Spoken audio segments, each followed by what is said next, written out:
You're listening to Mr. Credit on San Diego 1700 with local credit expert Derek Evans. Now, live in studio, Mr. Credit.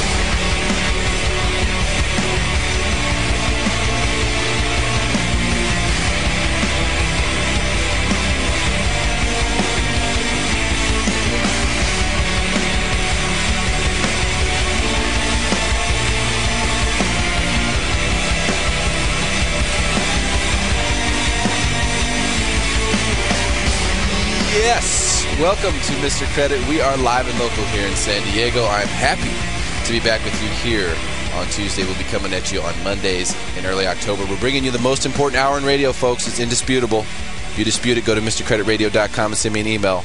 I challenge you. We're telling you everything they don't want you to know. When we say they, we're talking about the Wall Street gangsters, the big government, the big banks, the credit bureaus, the media, the debt settlement companies, and today, Target.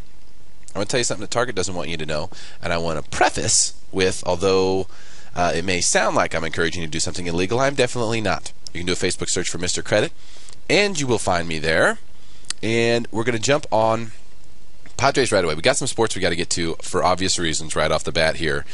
Padres last night, nail biter. This is not going to be an easy road on the way in. It's just not. I mean, there's really, baseball is really just, it's going crazy right now. Padres have a half-game lead because they pulled it off last night and the Giants weren't playing. So we were able to get that half-game lead back with a win at Colorado. Play again at Colorado tonight, 5:40 start time. So make sure you check out the action right here on San Diego 1700. We have all the Padres games right here. You don't have to go anywhere. Save this station in your dial. Now, Colorado's going to be a tough team.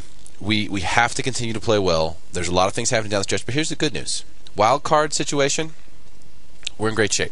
I mean, we're not guaranteed to get anything at this point, but we're looking good. So don't sweat too much here. There's 20-some games left.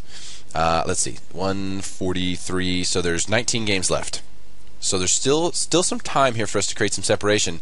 The scary part is the Colorado coming up at the end of the season, only 2.5 games back. So that's where I'm at. I'm still feeling pretty good. I'd like to see us come together last night. I like to see some of the guys that we acquired doing their job, putting some runs on the board.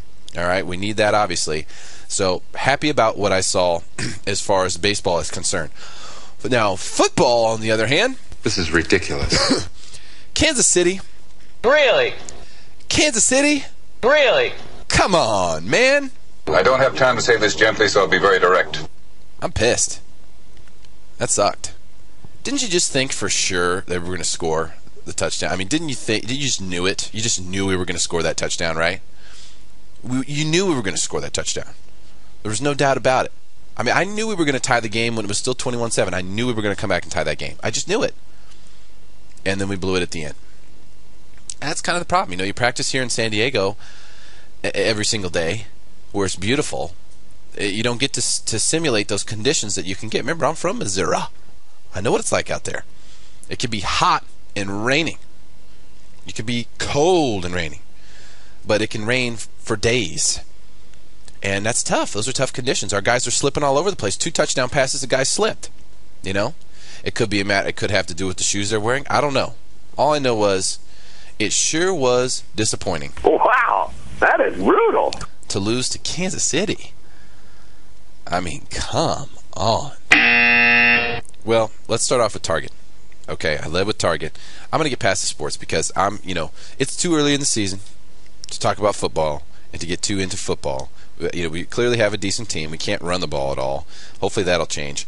But Padres are looking good. Let's just stick with that for the moment. Now, as far as Target is concerned, it was a long weekend. I spent a lot of time shopping. Obviously, I'm getting the divorce. I'm moving out. The only thing I'm getting is the bed. So I'm looking at different things. I'm looking at TVs, which, by the way, Target has some amazing deals on TVs. I cannot believe how cheap these things are. The last TV I bought cost me $3,000. Now, this is in like 2003. It was an HD TV. Back then, it was kind of a new thing. It cost me like $3,000. I got a deal on it, maybe a few $100 off. And I'm looking at 47-inch Vizio at Target for $800. HD, 1080p, all that stuff. And it just blows my mind. So I thought that was a really good deal. But anyway, here's the thing that really shocked me about Target. Now, if you own any Target shares or anything like that, you'd probably be wise to know this. When I purchase something, I use a secured credit card. All right, I made a small purchase. I didn't buy the TV yet. And they did not require my signature. It didn't require that I sign anything. For a credit transaction, not a debit transaction, a credit transaction, didn't require that I sign it. Do you realize that if they are not requiring people to sign for credit transactions, that you can pretty much automatically dispute that account and that charge on your account, and it will get credited back to you? I mean, they have absolutely no evidence. What, are they going to pull up the video? Come on. That is not happening. So Target is doing one transaction after the other from a credit perspective, not debit, and not having you sign anything. It's convenient. Maybe they've done the math. Maybe they said, it allows us to check more people out and make more money, and if we get disputes, so be it. But I think people should know. I'm not encouraging you to go take advantage of this and dispute the charge. I'm not encouraging that. Trust me. Could easily be done. And maybe they have some sort of strange, sophisticated programming that allows them to run your name against some database of people who've issued chargebacks to them before. I don't know. But at the same time, a shocker that they're not asking you to sign. Because I bought like $57 worth of stuff. So you'd think that maybe, okay, well, if they're doing it under $25 or under $10 or even under $50, all right. But $57? No signature? Crazy. Which brings up another point. Why don't our credit cards have a PIN number too? Why do we have to sign anywhere? I mean, you run a debit transaction just off of a PIN. Why doesn't the credit card just issue a PIN as well? And then you don't ever have to sign anywhere. And that's your verification. It would be easier for them. It would be easier for us. It would be easier for the creditor. It would be easier for the store, the vendor. It would be easier for you. Less paperwork. Simple. But a boom. I mean, tell me I'm crazy. I'm not reinventing anything here. They already do it for debit. We're already doing it for debit all over the place. For some reason, they just don't have that set up, which I think is crazy. But I was worried about that because the first thing that came to my mind was, wow, we're in a recession. There's no arguing that. And these guys are taking a risk. That's basically taking a credit risk on everyone. You're running a credit card transaction through. You aren't getting a signature. That transaction gets disputed. You have absolutely nothing that you can do. So if I wanted to go and call Public Savings today and dispute the transaction that I had at Target over the weekend, I would instantly get it credited back to me, even though I was able to take the merchandise. Now that's fraud. I mean, you shouldn't do that. But I mean, people are out there doing it. I guarantee it.